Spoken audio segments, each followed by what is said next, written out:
Morning, everybody, and welcome to this in the morning. 15 minutes to change our lives. Hopefully, yes, change lives. Continue on in VeAta Tetzaveh up to Gimmel, making our way through this. Just a quick. Whoever didn't listen last night, Shei's Talb's talk. It was I had to listen to some of it and to add prior engagements, but one of the things that he said, I think was very powerful, was how he's talking about how when a kid finishes a maamer, learns in school a maamer, when he finishes, the teacher should ask, how does it make you feel? How did the Chiddush of the Rebbe make you feel? And you're saying, whatever. The point that I'm bringing out is that when we learn, and Baruch Hashem, I've been given that opportunity to know what he's talking about and to get it. So it is very special. The point of what he's trying to say is that when we learn Chassidus, or we learn anything in Torah, especially Chassidus, has to affect us not just in our seichel, but should affect us with all parts of us. And that's what we're saying. And that's what he was saying. Now, so too, when we learn the maamer here, it has to be affecting us emotionally as well, not just intellectually. Sure, not just intellectually. Otherwise, we miss the point of living Chassidus. That's why it's called living Chassidus. Anyway, so we asked a few questions in the beginning of the maamer. Why does it VeAta Tetzaveh, you shall command, and why does it say V'krei lechash to you? And then we said Shemen Zayzah Chasis Lamar to the luminary. Why is it brought to luminary, not to light? And then we said why is it Tamid, whereas in the pasuk afterwards it says Erad Baker. What's going on over here? The first thing we already answered a few of the questions. We said the reason why it says VeAta Tetzaveh, because tzaveh is not coming from the language of command, but it's coming from the language of connection. That we're saying this is based that Hashem is telling Moshe that you should help Jewish people connect with me, with the Aryan Safe. And then we said that through us connecting, through Moshe helping us connecting with Aryan Safe, we add into Moshe that we're like the feet.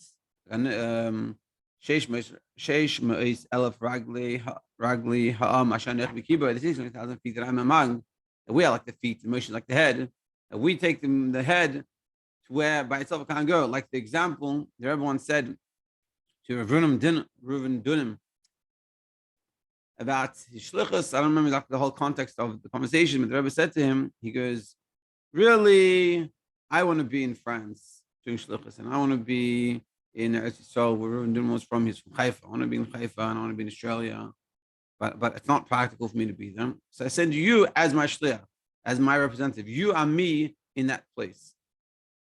And that's what we're saying here. In that Moshe Mitzad Atzmai, there's a limit to what he can do. He's like the head. The head has all these good ideas, but it needs the body to help take it. And this is what we're saying. Now, then we said in the scheme when we started, which is where we're going, is that let me see. The scheme we're saying we just started the scheme. We're talking about how this maamer is also based off the Fidik of his maamer. And the Fidik says, and this is sort of going to be the question of today. Hopefully, we'll get to that. Is that in the maamer of the Fidik Rebbe, he says that the Moshe, there's Moshe in every generation. There's a Moshe, especially the Moshe of Chaldara. That every generation you have this Moshe, this type of Moshe. Like Mordechai in his generation was Moshe, was the Moshe of his generation. Comes from the Medrash over that says. And so what does he do? That there's two aspects. One is that he is the Rai Mehemen, his faithful shepherd. And the other one is he feeds and sustains the Yidden Emunah. And Mamaim is going to explain all this. Now the thing is, we're going to ask the question today, because the next thing the Fidik Rebbe says in the maamer is that through the Yidden being crushed in the time of Galus, that brings them out that Emunah. So the question is, what is it? Is the Emunah? Because remember we said that the Rai Mehemna feeds and sustains Emunah. That the job of the Rebbe and the job of the Moshe generation, our Rebbe, is to give us Emunah. We all have Emunah. We all believe. The problem is, our belief could be in a way of not makif, which is like the famous story that's given that the guy before he robs, he sends a little daven, he prays a little bit to Hashem that should be successful. Now, if you believe in Hashem, so why are you stealing? And we all have this in our own world. We do this. So the problem is that emunah that we had, we believe in Hashem, It doesn't affect us. I believe in Hashem, but I can lie to this person. I believe in Hashem, but I can do these things. And so why that happens is because our emunah that we have in Hashem is not b'pnimius, hasn't internalized, hasn't affected us. And so what the Rebbe's job is to do is to internalize and to make it internalized for us, to help us. Like the example that we gave yesterday, Shalom Bashkin, that someone asked of Yossi Jacobson, how did he survive? He said, you don't understand because you didn't saw the Rebbe. When you see the Rebbe made emunah real, and you could have this, and you could really transform you. And that's what we're seeing. Yeah. So on this book, page 344, in the beginning-ish of Eis Gimmel. So continue on in the maamer, the Friedrich of his maamer. This the Moshe is the faithful shepherd, the shepherd of faith, meaning that he gives us the Emunah to be Pnimius. We're not just talking about the Friedrich is not just talking about Moshe Rabbeinu, we're talking about the Moshe Rabbeinu of every generation. The Rashi Alpha saw that the heads of the thousands of Jewish people in every generation, they strengthen the Emunah that he has in their generation. That Emunah should be internalized, should affect us. Not just I believe. Yeah, I believe. But what I do, my whole life is not as I can't remember who it was, he said, like one of the Greek philosophers, he said, do as I say, not as I do. They saw him doing something totally opposite of what he had taught. So he said to them, do as I say, not as I do. So his emunah, so to speak, is not b'pnimius. He says, morally, I should be like this, but I am like this. And what the Rebbe's job is to take, morally, we understand to be like this, that emunah, and we should bridge that gap to be close to it.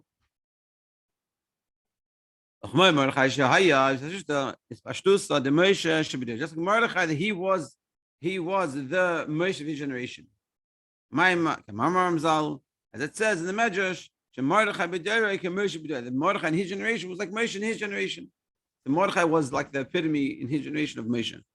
And how do we see this? Because also in the time of the decree of Haman, in times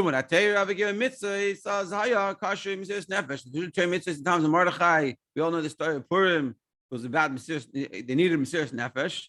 Like it says that the Alter Rebbe brings down that he says if the Yidden would have given up in the Yiddishkeit, then it wouldn't have anything happened to them. But none of them had that even. It says also lehem machshava zar chutz. Any outside thought, meaning thinking of, hey, you know what, this is crazy, I'm not doing this. Let me just become a goy chas v'shalom. None of this happened. And how does this come about with the Mesiras Nefesh with Mordechai? And he strengthened them to have this type of attitude. So what did he do? He said, Hikil Kehilis Rabbim. He gathered a multitude of people. L'chazak gets the Munasam Shal Yisrael Hashem to strengthen their Munah in Hashem. Allah to stand strong with Torah mitzvahs. Yeah, and that's what happened with Moshe. That's what happened with Mordechai in his generation. This example of Moshe in his generation, strengthening that Emunah. Now, after the Pidikam explains this idea that that's what Moshe does, and in every generation there's a Moshe that does this. What does he explain? The key diuk lashon hakasav. He explains why does the pasuk say shemen became kas lamar, shemen zayzach kas lamar. He talks about how it says that the oil that is crushed to the luminary. That was one of our questions. Yeah, to the illuminary and not to illuminate. Meaning, and he explained like this. This is what the Pidikar explains. It's the time of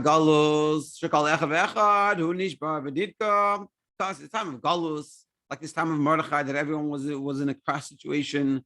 They were scared for their lives. There's a decree hanging on their heads. What happens when they crashed? That breaks within you and it brings you to this mar. Like the story I gave yesterday, I think it was, the day before, when I went with Tayyim and Hanukkah, and the guy jumped out and he's like, hey, what are you guys doing? Leave him alone. And he lit the menorah.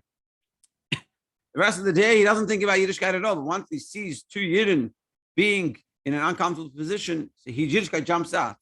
And that's what the Frierdiker was saying. That's what it means, Shemen Zayis Kasis, that through being Kasis Lamar, Kasis to luminary, meaning the luminary, the essence of the Yid is brought out from this crashness.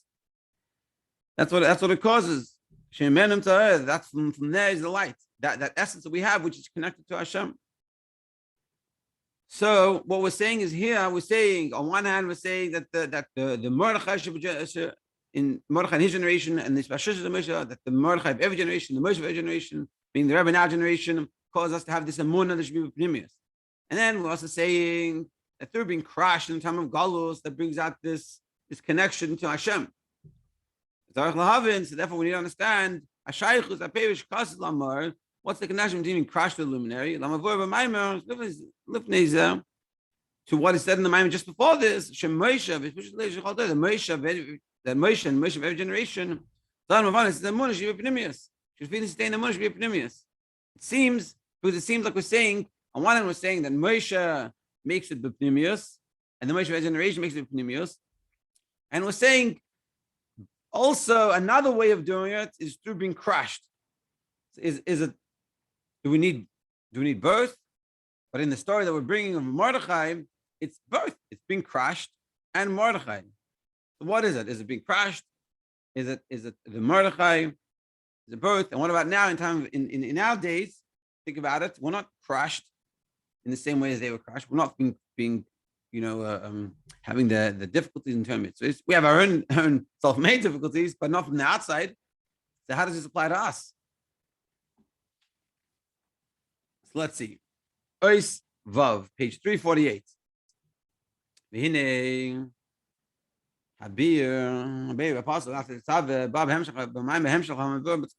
this concept of VeAta Tetzaveh in the feeling of his maamer is brought in continuation to what it says in the beginning of the maamer, which is Perish Kibbutz Yehudim. The maamer is really called Kibbutz Yehudim. So what does the maamer begin with? The Kibbutz Yehudim is the Jewish people took upon themselves what they had begun to do. And what does it say? This is quoted from the Megillah, and it explains that essentially, we'll go outside a little bit, that essentially that by the time of Mordechai and this whole situation and the whole being crushed and the Yidden standing strong was Kiyamu Mashikiblu Kvar. We completed what we had begun on Matan Torah. Now, the question we're going to ask, and I guess we'll stop here today and we'll do it inside tomorrow. The question is, what we're saying is that essentially at the time of the Gzeir of Haman, that's when we complete the real giving of the Torah. That when the Torah was given to us, it wasn't really complete. Now the question is, by the time of giving the Torah, we had worked on ourselves for 49 days. We were coming out of Mitzrayim, we'd worked on ourselves so hard. We were able on a high enough level to receive the Torah that Hashem himself spoke to the Jewish people. Now, in contrast, probably one of the darkest periods of the Jewish people was the time of Mordechai. And the Yidden in that situation were the reason why we had that punishment, we had that annihilation of our heads was because of the way we were acting. But somehow we're saying that even though we were acting so badly and the situation was so bad that we were on the brink of annihilation, that specifically is when we we accepted the Torah. And that when we were on the highest spiritual levels, by Matan Torah, that wasn't really the acceptance. What does that mean? How can we understand this? So to answer that question, we have to come and join tomorrow to get into it.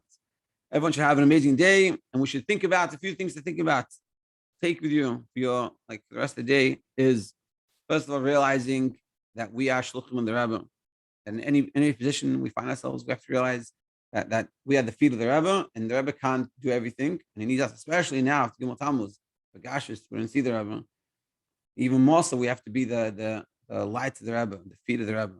And it means simply being aware that I'm a shliach and I have something that I can give. It can be being hello, being nice to people, smiling people, caring, listening to your kids. One thing she started out yesterday, really knowing what's going on with the kids, knowing what's going on with your friend's life. It's like I have a friend that he says, you should know your friend's mother's name. Why? Because when you daven someone, you say their name and their mother's name. You should know your friend's mother's name. Why? Because you care about them. And it means things like that. It means putting in effort. So when you're doing chitas, so put in a little effort, think about what you're doing chitas. Appreciating you get to do chitas. It means if you get a chance to daven, if you're a teacher in the classroom, be extra nice to the kids and be sensitive to them. And little things like this, giving some coin to tzedakah, working on davening. If you don't bench, so work on benching.